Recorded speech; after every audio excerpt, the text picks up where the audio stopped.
Can go ahead and get started. Namaste, Masters. My name is Sowmya. I do Karma Vipaka Dhyanam, Telugu, and I take some classes, Telugu and English sometimes. So anything that I'm going to tell today, like any knowledge that I'm going to share, any new things that you think that you have learned from me, it's nothing from me. It's all from the masters. So first, I would like to thank all the masters that have passed this knowledge to me. So sincerely, all thanks to them. And today I wanted to talk or discuss about one interesting topic. I did this in a Telugu class, and a lot of people were very much interested. Like they loved the class. So today I wanted to continue that in English. So that is the secrets, the untold secrets of Ramayana. So, growing up, I think we all heard various versions of Ramayana and Bharatam. Mahabharatam also, we heard like various versions of it. So for us, it's very hard to determine who is going, who is teaching us properly, right? Like who is telling the right story. We'll only know that when we read the books, because the people, when they're communicating something, the way they interpret might be very different from what we sometimes we understand differently. Sometimes the communication, when they're communicating something, it might be a little different. So it's very different. We cannot rely on anyone. That's why we have to go back to the textbooks, right? Growing up in school, we always refer to the textbook. We may have guides, we may have other things, but textbook was the basic, like the basis for everything. Similarly, Ramayana, if you have any questions, we have to go back to the book, actual book. Same with Bharatam, Bhagavatam, whatever you're doing, you have to go back to the book if you have to understand the truth. So today's class, I really wanted to discuss about the challenges that I had growing up Ramayana, because I never believed in Ramayana and Mahabharata. But I recently learned a lot of facts. I was like, I wish I knew when I was a kid, when I was growing up, when the person who told me the stories, or when I watched in the TV, I wish they told us the complete truth rather than the half truth, right? Like some were. I think it's the liberty that they take when it is published in the social media. There is some liberty to add some emotions, add other things. So sometimes they do that, which is okay. But I think the whole point was to understand why we are going to that. I mean, why we are in that space where we have so many questions about Ramayana and Mahabharata, especially the younger generation. So we'll start with that. So, as a parent, I started telling the story to my son, right? My son, when he was very little, we started this story. So, the first question that he raised was, why did Dasharatha marry three wives? Why can't he do one? I never had that. When my grandmother told me that story, I never, that doubt never occurred. I never asked any questions. It was just like she said the story, she told me a story, I just listened. I never asked for why and all that. But this generation kids are way different. So the question he asked me was, why did he marry why did he have three wives in the first place? Daddy doesn't have three. Why should Dasharatha have three? That was my turning point. I started to understand, like I started to think that I have to understand Ramayana and Bharatam properly.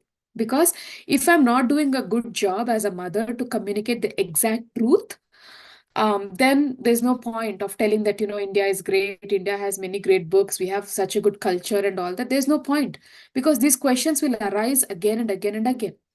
So today, the effort, the time that we are going to take, discuss, and the effort that we are going to put is to understand these unknown um, uh, reasons, right? Why Mahabharata, why Ramayana had all these unanswered questions, unknown unanswered questions.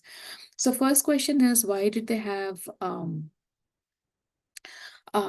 marry multiple wives in the olden days, right? Like that was a culture. We saw many people, leave alone Muslims, because Muslims, they say the culture they have it. But even in our culture, Hindu culture also, we had a lot of multiple wives culture. Why? Because in olden days there was not much of not much of medical equipment or enhancements. People used to die very often, and most of the families, if they had a son, they would donate the son to service. Right? They send him to country service. They have to go participate in a war. So if there is a war, whoever you have in your house, like the boys, mainly the boys, right?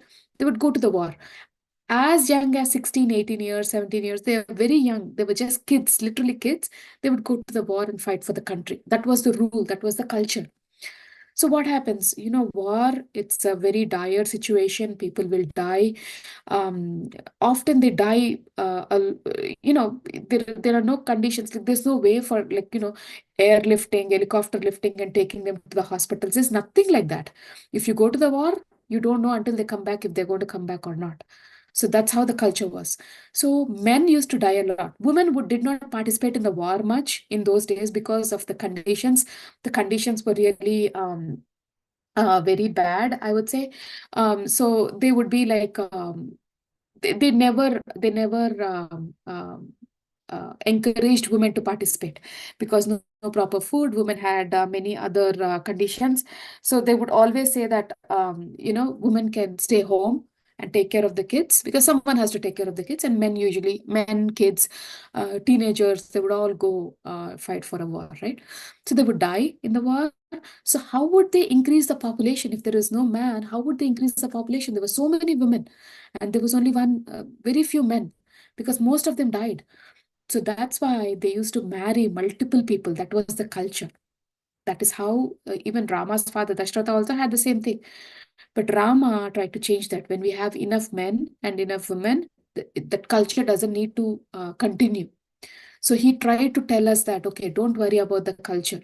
There is a way where we can show loyalty to the one, because we have enough people now. It's over. Olden days, yes, there was this culture, but now we have enough people. We have enough men and enough women to produce our next generation, right? To give birth to the next generation. So we don't have to do that. So he taught us that. He taught us that. That's the form of that is what exactly God usually does, right? In the form, when they're in the form of when they take the avatara, when God takes the avatara, that's how they do it.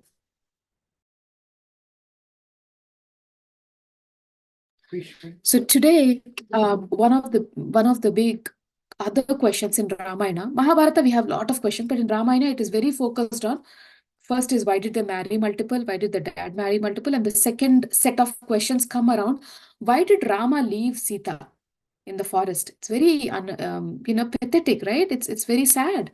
Why did he have to do that? Rama said he loved Sita so much. He's such a nice person. Then why did he leave that?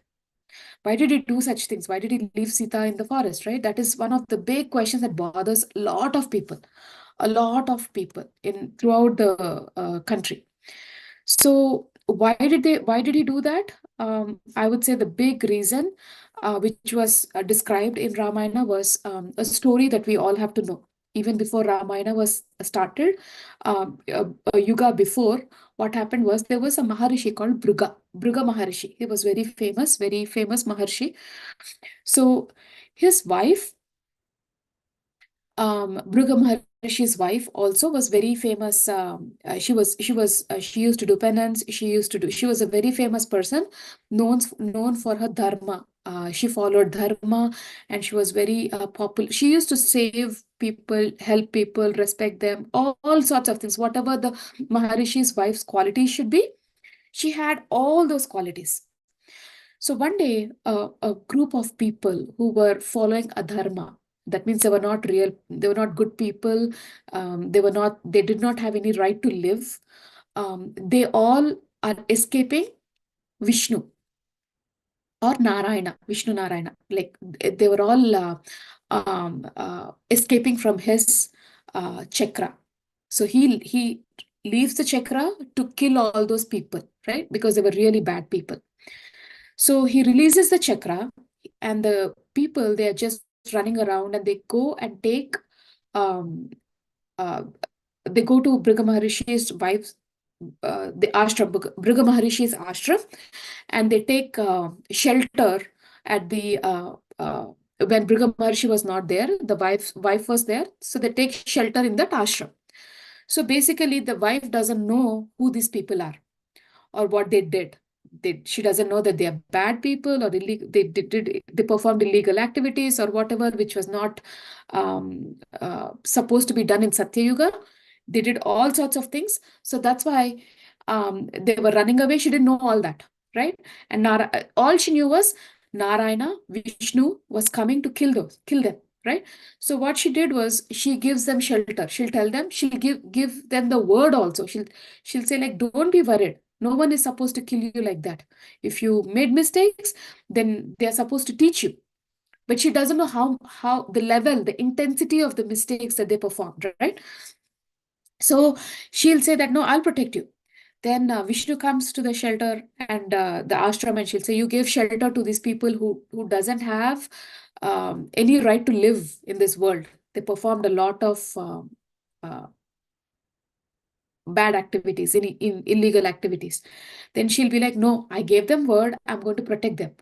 Then Vishnu will say, then I'm sorry, I have to kill you, right? Because I have to kill them. They are unfit for this world. They're causing a lot of chaos and problems for everyone around. And what he does is the chakra, whatever the chakra he left, the chakra will go kill Maharishi's wife. That time, Maharishi's wife was pregnant. And she dies. All the other people also dies because Vishnu's chakra is very powerful. Once it's out, it cannot come back until the job is done.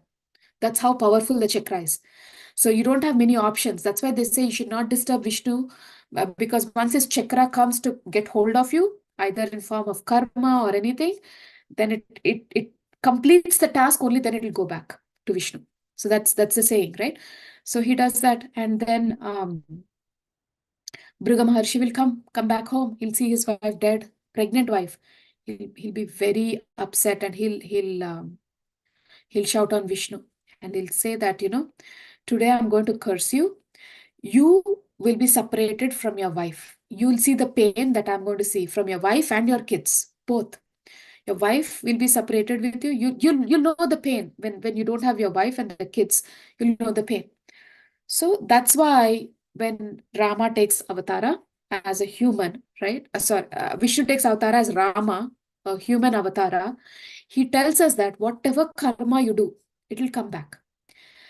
Masters, there is nothing like curse. No one can curse you. It's your karma that is coming back to you. It's not the curse, it's the karma. So basically, if I'm telling something good, no one will come and tell I'll curse you. And even if they curse me without doing anything, nothing will happen to me. But if I do something wrong, in this case, Vishnu did something wrong. He killed a woman who was pregnant. Doesn't matter. Yes, she was protecting someone. But whatever he did was for Loka Kalyanam, right? For good of the world. But it doesn't matter. He is not supposed to kill a woman who is pregnant. So that's a karma. So he has to release that karma. So he had to take birth as Rama. Now we all know the story. Rama went to forest, and then Ravana comes, takes away Sita. Sita goes to Lanka. But the separation during that time was only for 9 months, 9 or 10 months, not more than that, not more than a year. It was only 9 months. In 9 months, Rama finds Sita. He'll fight and he'll bring her back. But who will take this karma? Who will release this karma?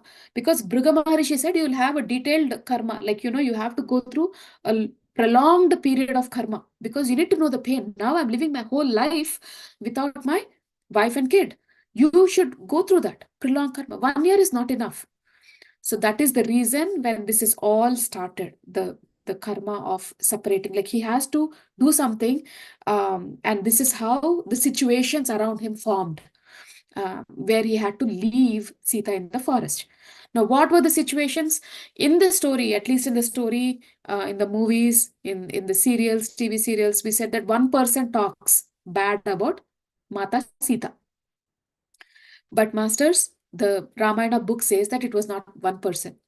It came out like a revolution. Everyone in the country were talking about Sita Mata. They were talking so bad that they were saying we want Rama as a king, but we don't want Sita as a queen. It went that bad. It was like sometimes, the word spreads, it becomes like a revolution. Everyone tries to fight back. So what should Rama do? there are some options that he can do, right? He's in a human form. He doesn't have to be God. So what do humans do usually when there is a revolution? They fight back, right? They go for a war. They make them quiet. What did Hitler do? He fight back and he'll make them quiet. Everyone is scared of Hitler because they know that they're going to die. When you know that you're going to die, you become quiet. Even though you have a lot of feelings in you, within you, to talk bad about Hitler, you wouldn't, because you're scared, right? Same way, Rama could have done that. He would have gone on war with his own people. He did not do that because it's Rama Rajyam. Rama Rajya is so famous because the politics or whatever he used to perform, they were um they were very genuine. He never took power in his hands, the authority that he was given. He always was responsible, and he was always very nice to his people. That's why they never say Krishna Rajyam, they never say Shiva Rajyam, they never say Narayana Rajyam. They only say Rama Rajyam. Means Rama's Rajyam, the way he led the country as an example, is the best in history. Like no one, history meaning whole world. It's the best rule, right? So that's why he never, that thought was that itself was not an option, going against war with his own people. It was not even an option. Now what can he do? What other options he have? So one thing was, he can, like how we do these days, right? If someone talks bad about us, what do we tell them? Our kids or somebody, we tell them, don't mind about what other people are talking, just ignore, right? Ignore and you live your life. People talk so many things, just ignore, right? That's what we tell. So Rama could have done that. Rama and Sita, they could have been in the same palace and ignore whatever the other people are talking. Right? They could have ignored completely. Why should he live in the forest? That's so bad. That's not a right situation. But Rama did not want Mata Sita, to go through that pain. What pain? Because whole world was talking about her. It's not about one or two people. The whole world was talking about her. He knew that even if they were hiding in the palace, eventually, someday, that news will come into the palace. And she was pregnant already. And every day, Sita Mata should prove herself that she was a sane person. Like she was Srilavati. So she has to prove that every day. She'll be thinking about that, like how to prove, how to prove. When she's pregnant, Rama did not want her wife, his wife, to go through all this pain. So that was not an option too, right? And also he was a Raja, he was a king who would go and he would mingle between the people and then solve their problems. He's not kind of a king who would enjoy all the luxuries within the palace and not do anything for the kingdom. He was not that type. He cannot ignore the kingdom. He cannot say Sita is important to me and we both will be in the palace. No matter what anyone can think outside, I'm not going to rule. I'm not going to be the king. I'm not going to be the emperor. He's not that kind. So two things here. He did not want Sita Mata to hear anything because eventually the news will come into the palace. You cannot hide away from all the people working in the palace, right? So news will come. And then he cannot go out. He cannot just stay in the palace. He cannot go out with these conditions. So that option also is not an suitable one. Now, what other options he had?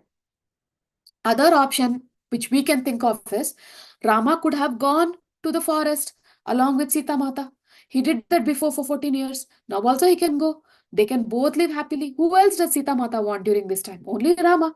So they both can go very nicely, enjoy their time, their private space, and the kids raise their kids together in the ashram. Why can't he do that? He has three brothers also, right? He has Lakshmana, he has Bharata, Shatrugna. One of them can take the kingdom. Why did he not do that?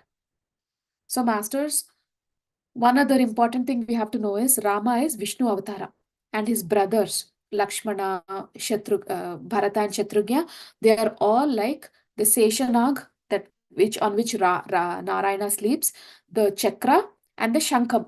That Shankam is, how they blow into that, right? So Narayana has Shankam, chakra, and the Nag, Sheshnag, on which he sleeps.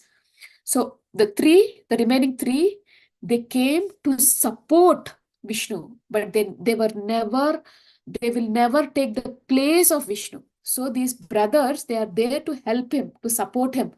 But they will never say, oh, my brother is going to the forest. Now I got a chance. Let me become the king. Let me become the emperor. Let me rule.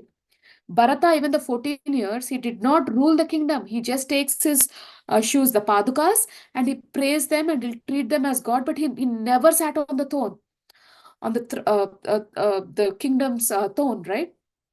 He was never greedy about the crown or anything. So he was always there to support Rama. So that was also not an option. Already Rama left for 14 years. The kingdom was without a king. Now he can't do that again. And also when he did that before, right? One more important thing is when he left before, his Pattabhishekam was not done. He was not announced as the king that time. He was not. So he could have gone. That time he could have left and he had to follow his father's and his mother's whatever they wanted to do. He had to follow their instructions. But now he's a king. He just cannot let go and say, oh, only Janaki Mata, Sita Mata is my favorite. I'll go with them. I'll leave the kingdom. No, he took a oath. He took a oath that I'm going to protect my kingdom. So he cannot do that. He cannot just let go and say, no, I'm going to the forest. You guys do whatever you want. He can't do that. So that is also not an option. And most importantly, when Sita Mata was pregnant, once Rama, this was all before this, Rama asked Sita Mata in the very first days of pregnancy, he asked, what do you like? What do you want to do during your pregnancy? That time Sita Mata expressed a feeling saying that I want to be in a stress-free world away from the kingdom in our Valmiki Ashramam. I want to be in Valmiki Ashramam because there is lot of positivity, positive energy everywhere. It's like a beautiful, calm. You get so many resources to gurus and the knowledge. I want my kids to be raised there. That was her wish. So Rama remembers this wish. So he stood like a rock for Sita Mata so that she does not hear all the unnecessary, unwanted talk from the people outside in the country, because it was like a revolution. Like I said, he can stop one person, two people, but he cannot stop the whole country from not talking, right? Slowly it has to subside. We cannot just go for a war or do anything. It has to subside slowly. So that's why he had to make this decision. He was like a rock to Sita Mata. That's why they say, um, you know, Ramarajam. Ramarajya means a place where Rama helped the kingdom in such a way that he took the pain. He took the pain of not marrying. Imagine in those days he could have married 10 different people, but he did not. Sita Mata traveled, astral travel. She did astral travel to see when he was doing yajna, the Aswamedha yajna.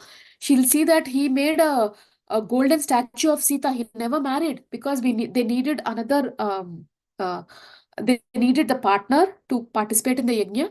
So he did not marry. And Sita Mata, she cries so much that day. She'll be like, I'm so blessed to have someone like Rama.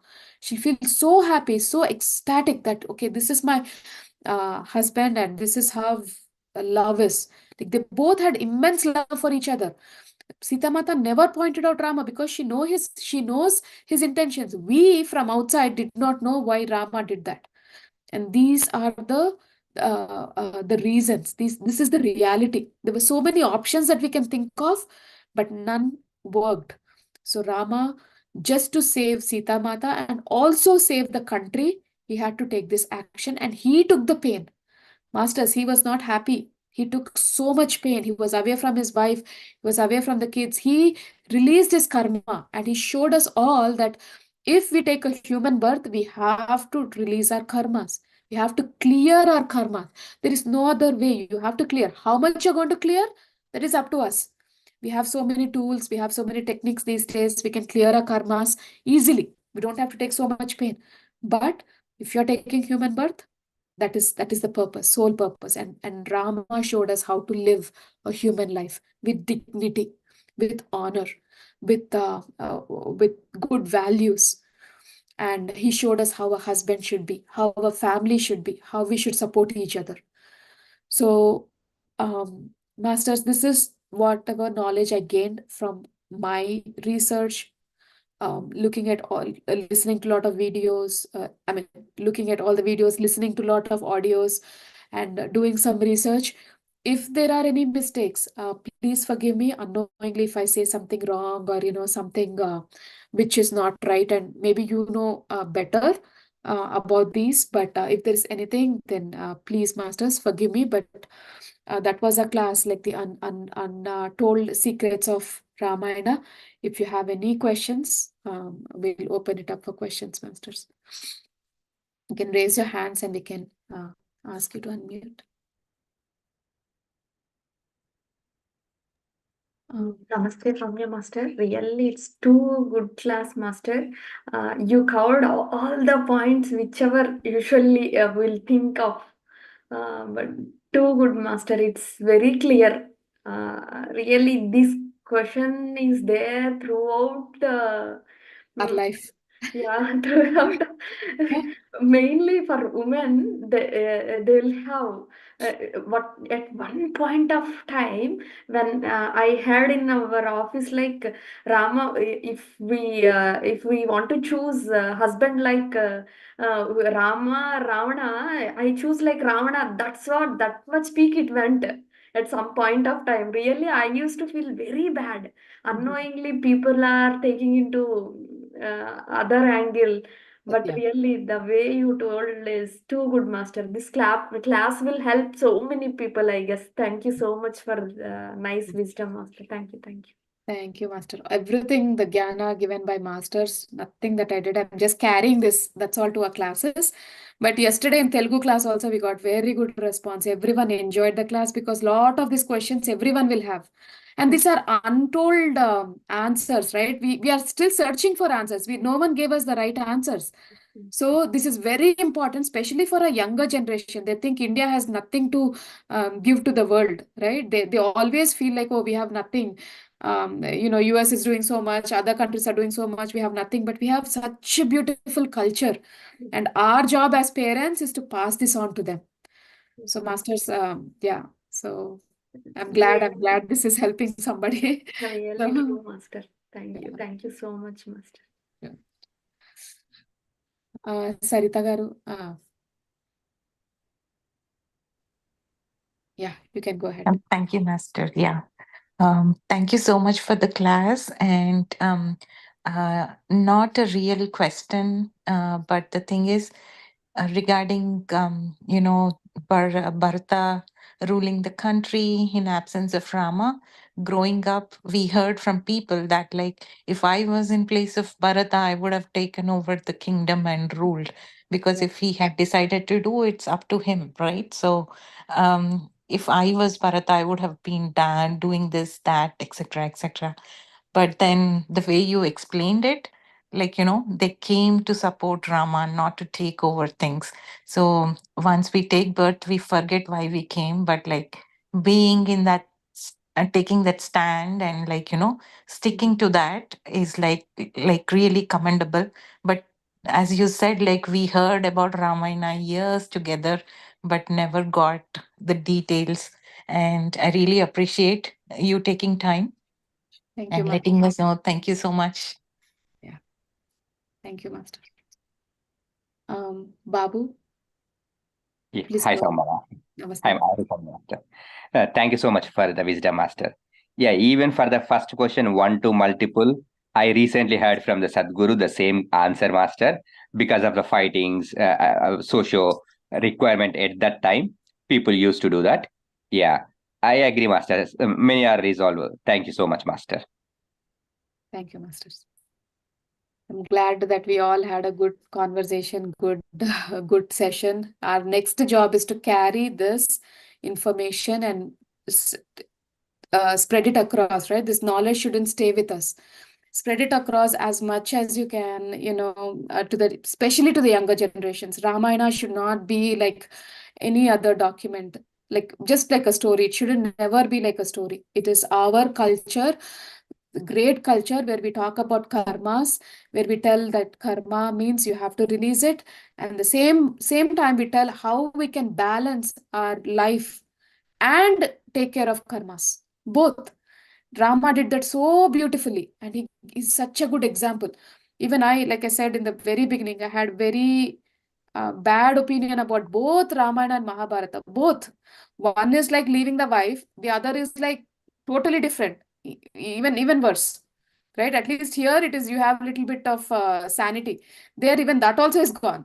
What is that Mahabharata? But once I started knowing the truth, the actual Mahabharata, I am planning to do lessons on Mahabharata also. Each session will do like one character, and we'll understand why this was happening. Why that other angle, knowing that other angle is very, very important. Otherwise, we'll have that same bad opinions and that will never go away. We have to spread the word across. So, and this is now our job to go across and spread these words, spread these, whatever the options and scenarios, whatever we discussed, and tell everybody why this is happening, why this happened in the first place. He had to release the karma, and how nicely he did it in a safe place. He did not leave Sita to die, or he did not say, like, you do the Sila Pariksha and all that. Like, I mean, she did once after she gave birth, but when she was pregnant, she did not do anything. That's why he left her in a very safe place, very positive energy. In that ashram, Valmiki ashram is such a positive place. No matter whoever goes there, they will become very good. That's how positivity. Even if she gets a bad news there, it sounds like very good news. That's how positive those ashrams were. That's why he left her there, because it's like a rock. It's like a protection for her. Around her, even if someone comes and tells this news that you're a bad woman or this and that, we have to test your selam and all, it wouldn't impact her, because that's how the vibration was in that ashram. So this is beautiful explanation that I got, and I really thank, and most of this came from Nanduri Srinivasrao, that person. He also, when I was doing my research, I came across one of his videos, and it was a beautiful video. So he did. So again, I just carried that information, nothing that I did, special. Yeah, that's all, masters. Yes, Master. It's like if we see from external world, it's like physical world, we'll understand like that. But if we see inside, as we say Atma Tattva and Bautika, physical Yeah, life. yeah. So we have to now in present life also, we have to see everything in that angle. Then we'll understand better. Right. By if we see, that's what I understood from this your class, Master. It's like if we see the things externally, there will be different meaning. If we think internally how it is, then it will be different. So we have to check The truth. multiple times before blaming or before saying something wrong towards anyone. That's what I got, Master. Thank Right. you so much. Never come to conclusions. Whatever the situation is, our eyes and ears may show us a different picture.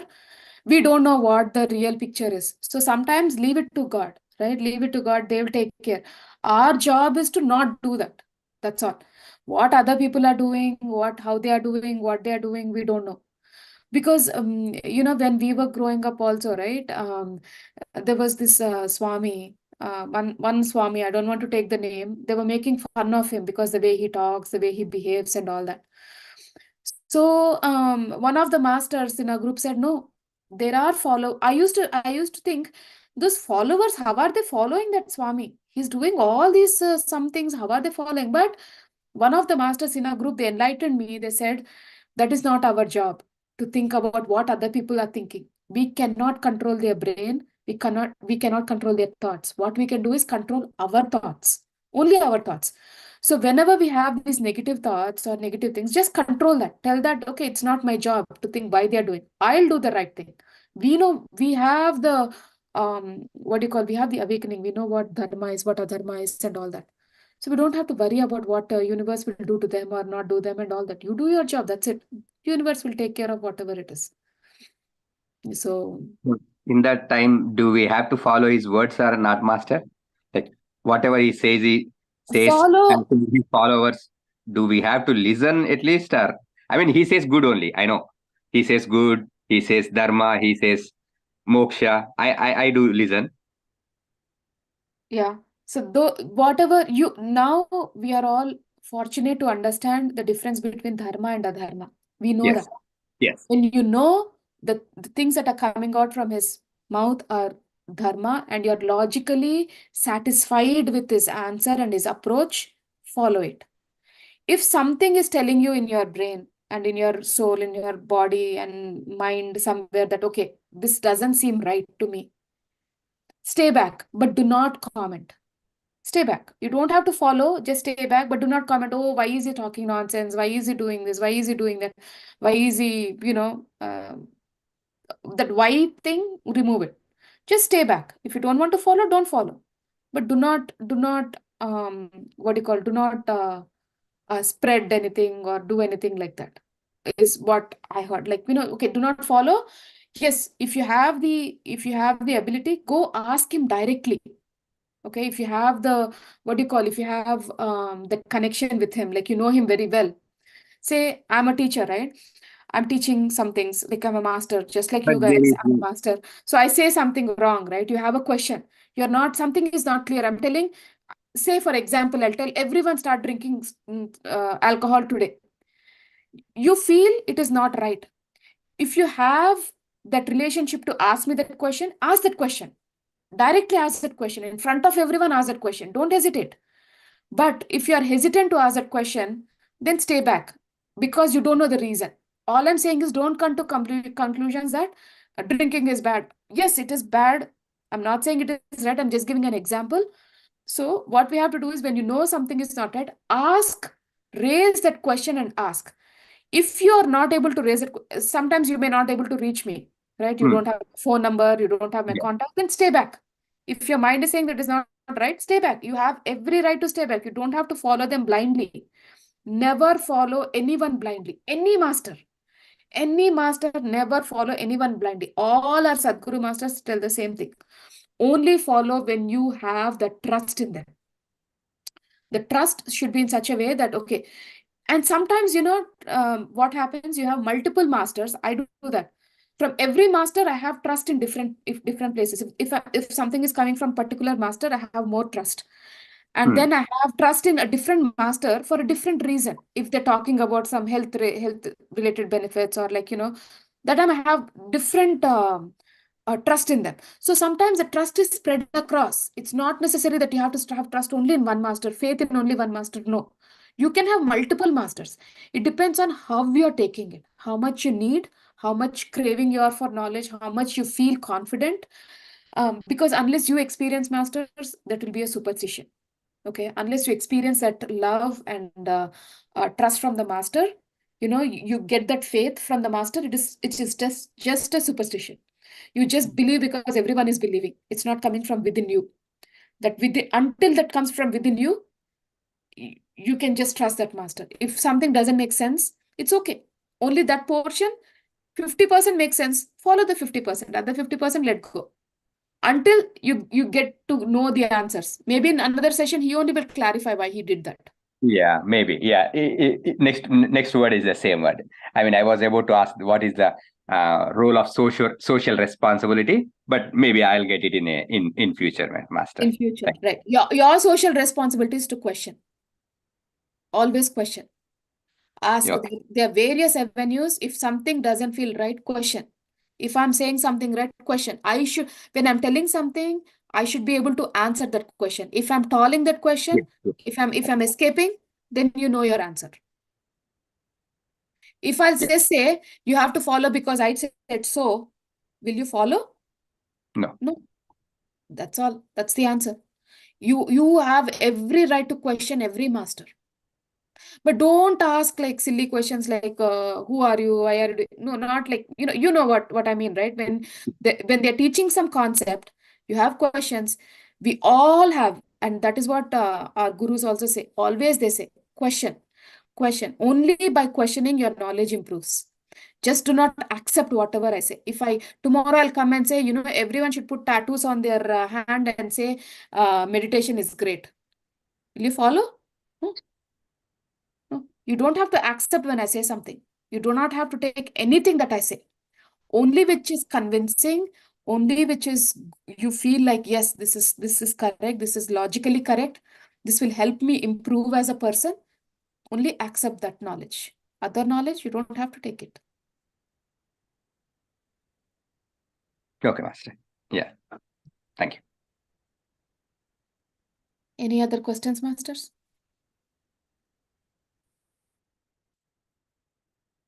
Okay, Masters, if you don't have any questions, thank you so much for this opportunity. I thank the universe for spreading this knowledge, so much knowledge that we gained today. So, just let's continue this path and yeah, let's all help each other. Thank you so much, Sowmya Master. It's you, really Masters. wonderful session. Yeah, thank you, Masters.